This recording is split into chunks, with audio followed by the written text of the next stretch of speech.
Hello, I'm here for another video update. This is day 7 since my surgery, so it happened exactly 1 week ago. Actually, about this time a week ago, I was getting into my recovery room. I didn't do an update yesterday. It was kind of just a bad day, and I felt like I didn't have a whole lot to say, but in the same token, I feel like a lot has happened in the past 24 hours. Well, 48, I guess, since I last updated. As you can maybe tell, I have moved a little from my couch to my front porch. That's about the furthest I have made it in a week. I told my husband today that I am getting extremely stir crazy. I have not left my house in a week. I have not been outside in a week. So this is the first time. We got an unusually cool day for late July today, so I'm sitting out on the porch. Okay, so update. Couple of things have happened in the past 48 hours. One of them being that I did a number 2 yesterday morning, and shortly after that noticed that I had like a very bad burning sensation, but also at the same time kind of a numb sensation. So of course I pull out the mirror, which you should never do right now. It's just not pretty. And found that I have a large hemorrhoid. Now, I have had tiny hemorrhoids during my pregnancies, specifically my last one, but nothing like this. This was big, looked angry, like it was going to explode, like really bad. I wasn't even completely sure, to be honest, it was a hemorrhoid. So, call the nurse again. She's of course like, yeah, I'm pretty sure it's a hemorrhoid, you know, there's really nothing we can do. So how about you send us a picture? Okay, I'll try to get a good picture of that for you. So here I am in the bathroom trying to find an angle where I can hold the phone, get a good picture down there, and then send it to the secure email that she gave me. Felt really awesome, and it's the moment where you realize that you literally have no modesty anymore. Sent the picture. She called me back about an hour later and said, yes, this looks like a hemorrhoid. There's not a lot we can do about it. Put some preparation H on it and it should just go away over time.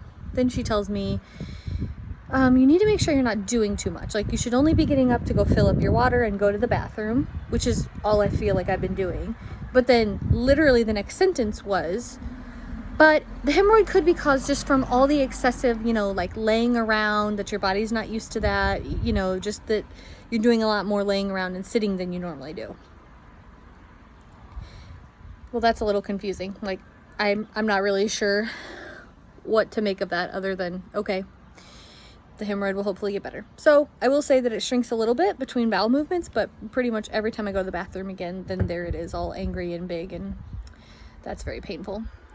Another big problem in the last 24 hours has been external irritation. Like, I just feel raw down there. It burns when I pee.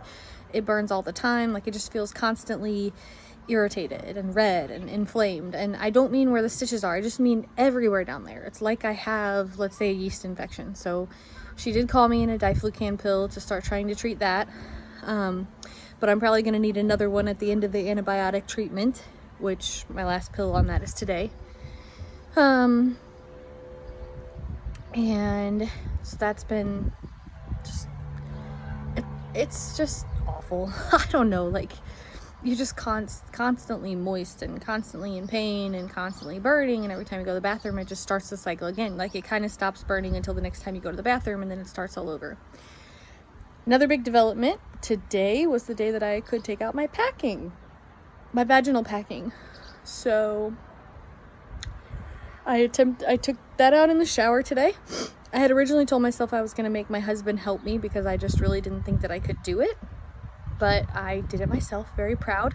I stood in the shower, and if you have one of the shower heads that detaches so you can spray it down there as you do it, I highly recommend, because I really think that moisture down there as I was doing it was huge in it not hurting that much.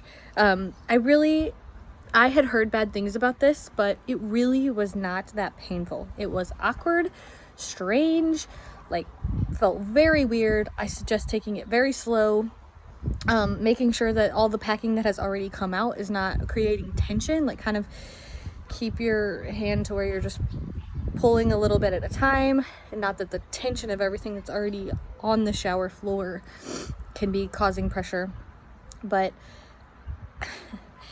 I could not believe how much came out. Like, whenever it was laying there in a pile on the bottom of my shower floor, I thought, gosh, that's got to be like at least 4 to 6 feet.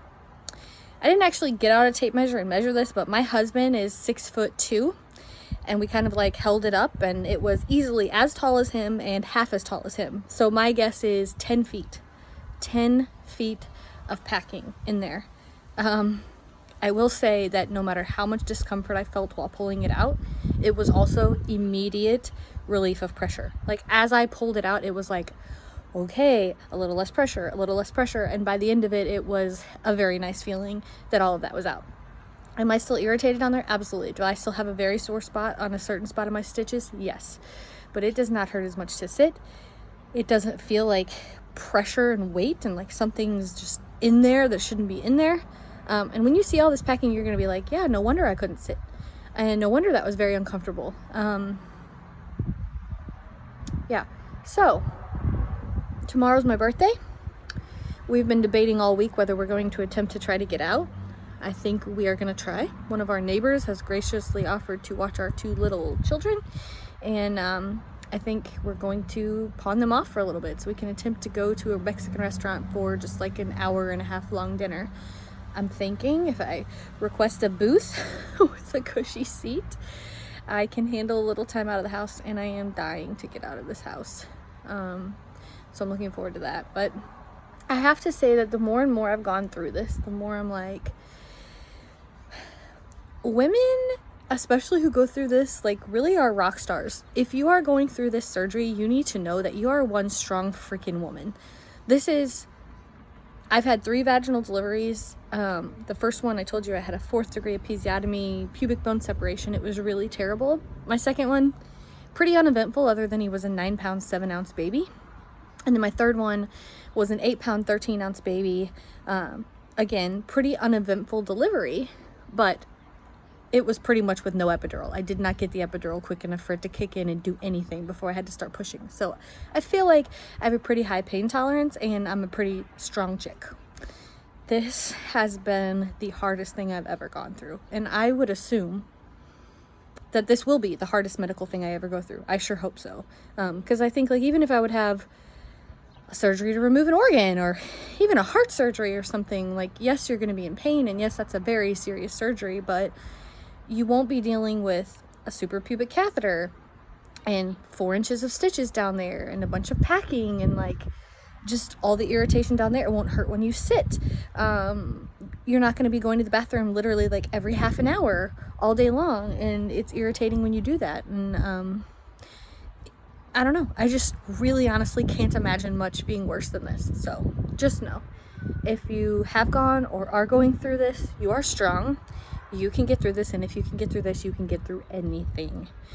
That's my daily dose of wisdom for you. Nothing else eventful.